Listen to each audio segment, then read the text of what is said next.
Bagaimana memperbesar wadah rezeki yang akan datang ke dalam kehidupan kita.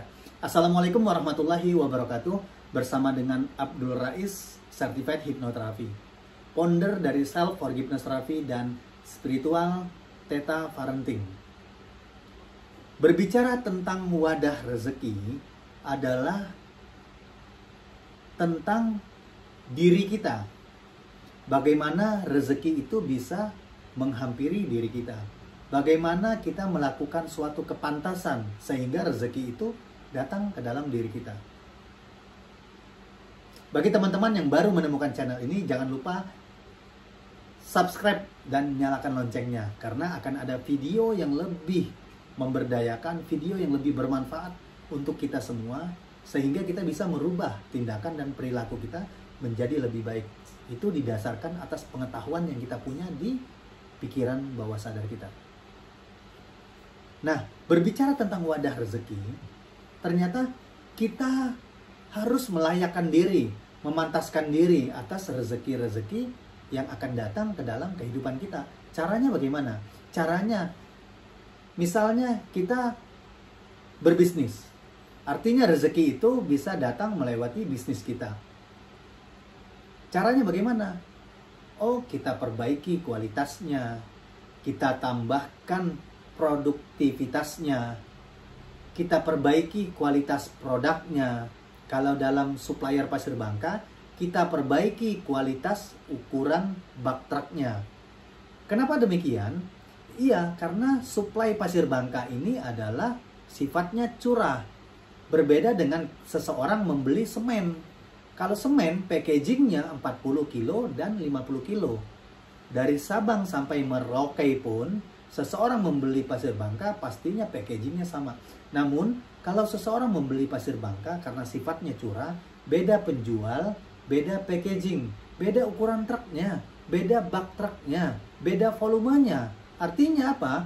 Artinya beda orang penjual, beda menggaransi volume, kualitas volume kubikasinya.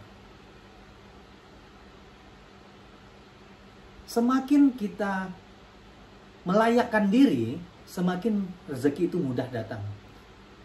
Dengan kita melayakkan diri, memantaskan diri, memperbaiki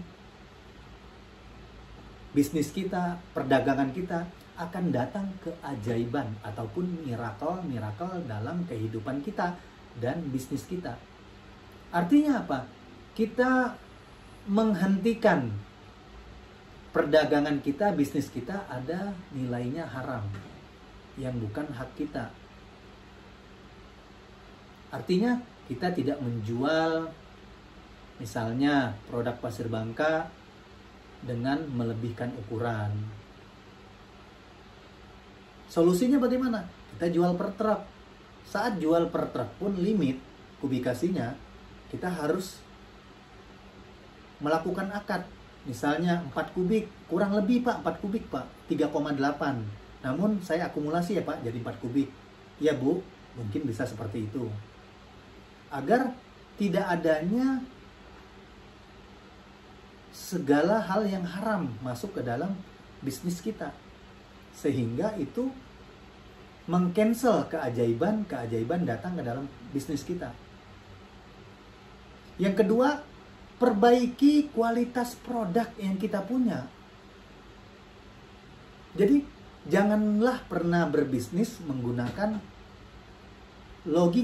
logis ataupun hanya logika yang kita gunakan.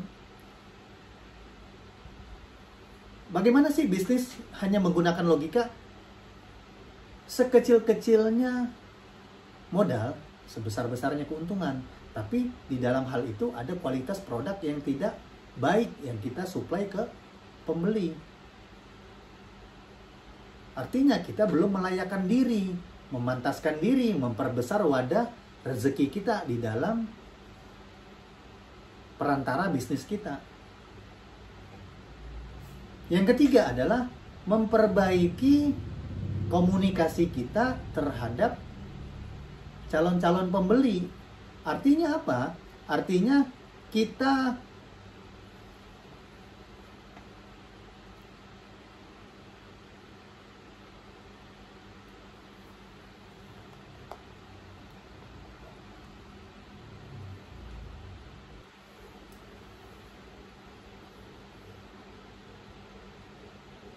memperbaiki komunikasi kita kepada calon pembeli. Artinya, kita layani walaupun dia belum beli ataupun dia sudah beli, walaupun dia calon customer atau customer yang sudah repeat order.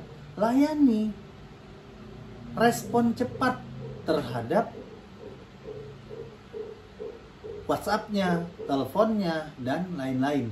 Agar keajaiban ini kita undang dengan 3 sikap kita yang kita perbaiki tadi. Namun kalau kita tidak menjaga 3 sikap ini, wadah rezeki kita tidak mungkin besar.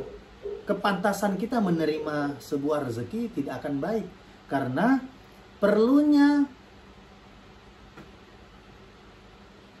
konsistensi suatu bisnis agar orang-orang yang membantu, karyawan yang membantu kita di dalam berbisnis itu langgeng.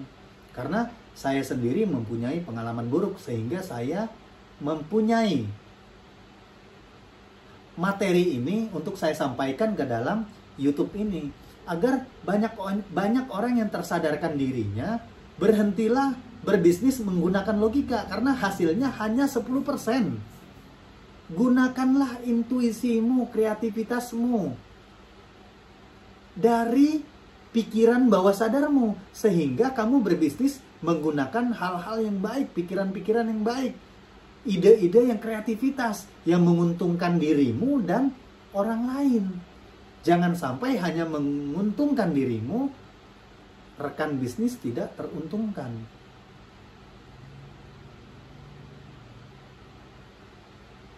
Jadi jangan pernah berpikir kenapa keajaiban tidak pernah terjadi di dalam bisnis kita.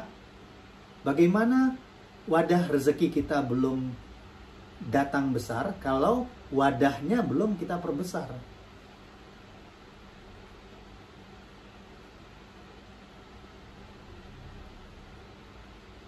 Mudah-mudahan dengan pastinya banyak orang yang tercerahkan. Banyak orang yang bisa mengambil nilai-nilai dari materi saya ini sehingga menjadikan bisnisnya tidak lagi menggunakan hal-hal yang mendasar. 10%, gunakanlah hal-hal yang fundamental, yang bisa berjalan lama, yang bisa berkah, bisa menguntungkan orang banyak. Ingat, selalu menggunakan intuisi kita, kreativitas kita di dalam melakukan bisnis. Selalu juga punya perasaan yang cinta kasih, cinta damai. Oh iya, saya harus menguntungkan dia juga, harus untung bersama, harus rela berbagi, supaya semesta ini meresponnya akan mengembalikan hal-hal baik, hal-hal yang kemungkinan besar tumbuh dalam bisnis kita. Bagi teman-teman yang baru menemukan channel ini, jangan lupa like, comment, and share agar lebih banyak orang yang tercerahkan, terbantu dengan video ini. Semoga menginspirasi untuk kita semua, terutama pribadi saya. Wassalamualaikum warahmatullahi wabarakatuh.